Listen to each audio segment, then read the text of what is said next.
Hello বন্ধুরা, শুভ সকাল। তোমাদের সমরিতাদির সংসার থেকে সবাইকে একবার স্বাগত। তোমরা নিশ্চয়ই ভালো আছো, আমিও ভালো আছি। তা সকালের আমি ব্লগটা শুরু করলাম পুজো দিয়ে।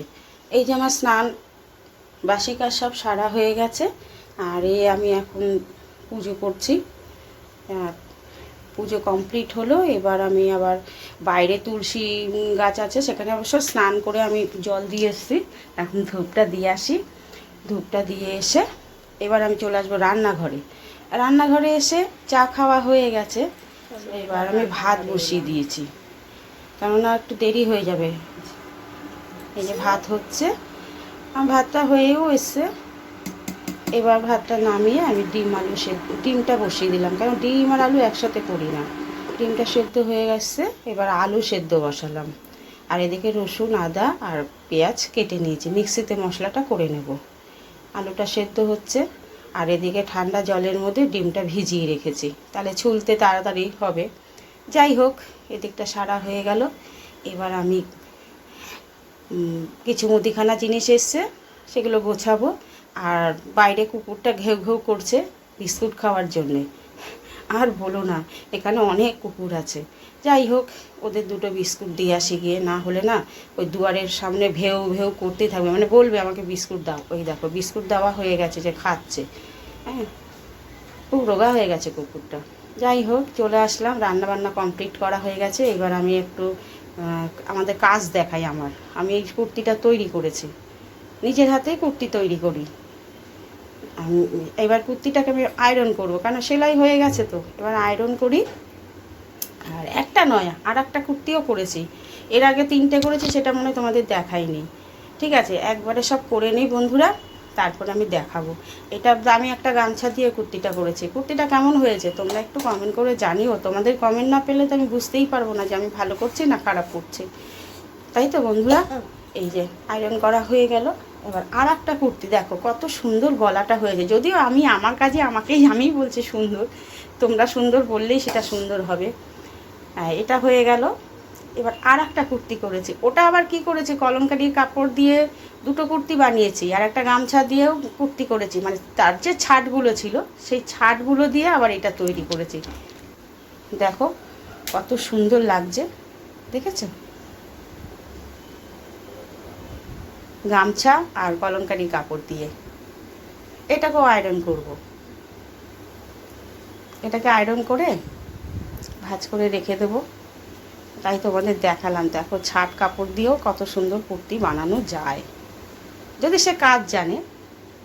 দেখো ভালো লাগছে। এখন তো এরকমই বেরিয়েছে। কলমকারিরও দুটো করেছি, আয়রন করে নিলাম। আর এই আয়রনের এইটা এত পাজি না, লাইটটা অফ অন হচ্ছে। যখন অফ হয়ে যায় তখন আর গরম হয় না, আবার যখন অন হয় তখন আবার হয়ে যায়, গরম হয়। আর গরম না হলে তো ইস্ত্রি করে মজা নেই। দেখো আবার অফ হয়ে গেছে, জানো, এই অফ হয়ে গেলেই না অসুবিধা হয়। যাই হোক, দুটো কুর্তি আয়রন করা হয়ে গেল। আমি আরও কুর্তি তৈরি করব, সেগুলো তোমাদের পরে দেখাবো। কাপড়ে আছে, কাটবো। রান্নাবান্না সারা হয়ে গেছে। এখন এই দিকটাই আবার ওই যে কতগুলো আবার কাপড় নিয়ে বসেছিলাম কাটবো বলে, তা দেখছি যে না, বেলা অনেক হয়ে গেছে, 2:30টা প্রায় বেজে গেছে। অফ করে দিই, সব খাওয়ার জন্য হা হা করছে। আমারও খিদে পেয়ে গেছে। তা চলো খাওয়া দাওয়া সারি। তার আগে তোমাদের একটা জিনিস দেখাচ্ছি। দেখো এদের খাওয়া দাওয়া হয়ে গেছে, এদের তো টাইম টেবিলে খাওয়া। দেখো একজন খেয়ে ভাত ঘুম দিচ্ছে, আর একজন যে খাওয়া হয়ে গেছে এখন জল খাচ্ছে। আছে এরা ভালো, এদের কোনো সমস্যা নেই। দেখো ড্যাব ড্যাব করে দেখছি, যেহেতু ক্যামেরাটা সামনে নিয়ে গেছি না, ড্যাব ড্যাব করে দেখছে। আর এটা ঘুমোলে ঘুমাচ্ছে। যাই হোক, চলে এলাম, খাওয়া দাওয়া সারা হয়ে গেছে। এবার আমার ছেলে একটা জিনিস এনেছে, ছোটোবেলার স্বপ্ন, একদম সেই মানে কি বলবো, 2-2.5 বছরের স্বপ্ন। মানে চোখ ফুটেই ও ঢোল চাই, ঢোল। সবাই এটা ওটা কিনতে চায়, আর আমার ছোট ছেলে চাই ঢোল, আর বড় ছেলের ছিল গদা। তো যাই হোক, বড় ছেলেরটা পরে বলবো, ছোট ছেলেরটা দেখাচ্ছি। দেখো ও স্বপ্ন পূরণ হয়েছে গো। আমরাও যে ওকে দিতে পেরেছি, এটাও আমাদের আনন্দ হচ্ছে। বাচ্চা ছেলে, 3rd ইয়ারের পরীক্ষা চলছে এখন। আর এই ছোটোবেলার স্বপ্ন ওর পূরণ হয়েছে, আমি খুব খুশি। আমি না, আমরা সবাই খুশি। কত বছরের স্বপ্ন আমার ছেলের ছিল এই ডাম। ও তো ব্যান্ডের সাথে রয়েছে, নিজের কত বাজনা কিনেছে, আবার ডামটাও কিনলো। ডামটা কেনা হচ্ছিল না, যাই হোক হয়ে গেল। এবার গা কাপড় ধোবো, কেননা অনেক সন্ধে প্রায় হয়ে এসছে। আর কি সুন্দর লাগছে।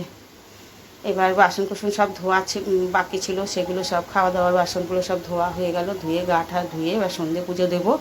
সন্ধে পুজো দিয়েই আবার রাতের রান্না। আর বলো না, একটার পর একটা সারাটা দিনে আজকে একটু রেস্ট পাইনি। হ্যাঁ, বাসন ধোয়া হয়ে গেছিলো, এবার গা ধুলাম। গা ধুয়ে এসে এবার সন্ধে পুজো করে নিই, কেননা দেরি হয়ে যাবে। কতগুলো ফল এনেছিল তোমাদের দাদা, তা বললো যে আমি না কালকে দিয়ে করবো, আজকে সকালবেলা পুজো হয়ে গেছে, সন্ধ্যেবেলা হালকা বাতাসা দিয়েই পুজো করে ফেলবো। কেননা এখন এই ফল টল কেটে সন্ধ্যেবেলায় পুজো করতে গেলে খুব দেরি হয়ে যায়। ওই জন্য এখন আর কাটবো না, এখন সন্ধ্যেবাতিটা দিই, দিয়ে আবার আটা মাখতে হবে। তরকারি বসিয়ে দিয়েছি, রান্নাঘরেও চলে আসলাম। হ্যাঁ, তরকারি বসিয়ে দিয়েছি, তরকারি হচ্ছে। এবার রুটি করি, রুটি আর তরকারিটা পুজো হয়ে গেছে। এবার আটা মাখলাম, মেখে তরকারি করলাম, করে এইবার আমি রুটিগুলো করে ফেলি। আর অনেকগুলোই রুটি হবে, তাই রুটিগুলো কমপ্লিট করতে করতে বন্ধুরা ভিডিওটা শেষ করব। হ্যাঁ, শুভরাত্রি। তোমাদের যদি আমার সব কিছু ভালো লেগে থাকে তবে লাইক করো, সাবস্ক্রাইব করো, কমেন্ট করো। যদিও তোমরা করছো তবুও বারবার একই কথা বলতেই হয়। যাই হোক, খুব ভালো লাগছে ভিডিও। কি করতে পারবো না পারবো সেটা পরের কথা, কিন্তু তোমাদের ভিডিও যখন আমি দেখি আর আমার ভিডিও তোমরা দেখো, এটা আমার খুব ভালো লাগে। ঠিক আছে, শুভরাত্রি। আমি এবার রুটিগুলো সব ভাজতে থাকি। প্রায় 8:30 পৌনে 9টা বাজতে চললো। এবার রুটি কমপ্লিট হয়ে গেছে। আর কি গরম পড়েছে গো, রুটিগুলো করে রেখে দিই। আর খেতে খেতে সেই 11:30, মানে 10:30টার থেকে স্টার্ট হয়। না, ভুল বললাম, 10টার থেকে। তোমাদের দাদা 10টায় খায়, আর আমি 2 ছেলে আর বৌমা খাই ওই 11:30। 11টার পরেই আমরা খাই। এত গরম পড়েছে না রান্নাঘরে, দেখো পুরো আমি ঘেমে গেছি। তবু আমার রুটিগুলো ভাজতেই হবে, কেননা না বৌমা আস্তে আস্তে দেরি হয়ে যাবে, তো ওর অপেক্ষায় রাখি না। ও তো একটা জায়গায় যায় বলো, টিউশনি করে, তারপর নিজের পড়াশোনা আছে, সব কিছুই তো মিলিয়ে ঝিলিয়ে চলতে হয়। তাই জন্য ওর অপেক্ষায় রাখি না। কোনো কোনো সময় মাঝিয়ে দুজনে মিলেই করি, আবার কখনো কখনো আমি রুটিগুলো সব সেরে ফেলি, কেননা ওর জন্য রেখে দিলে ওরও তো কষ্ট হয় এসে করতেই গরমের মধ্যে। যাই হোক, শুভরাত্রি। ভালো লাগলে লাইক, সাবস্ক্রাইব, কমেন্ট করো। এটা একবার বলা হয়ে গেছে, তথাপি আবার বললাম। ঠিক আছে, শুভরাত্রি। আর রুটিগুলো করছি তো, করে হটপটে রেখে দিচ্ছি, একদম যেমনটা তেমনই থাকে। কেননা একটু সকালে করলে কি হয়, শক্ত হয়ে যায়। এই জন্য একদম খাওয়ার 1-1.5 ঘন্টা আগেই করি। কোনো সময় হয়তো খেতে বসবো, তখনই রুটি ভাজা হচ্ছে। যাই হোক, সময়ের তালে তালে আমাকে চলতে হয়। আবার পরের দিন শুভ সকাল থাকবে, তখন নতুন একটা ভিডিও তখন আবার তৈরি করব, তখন তোমাদের বলবো।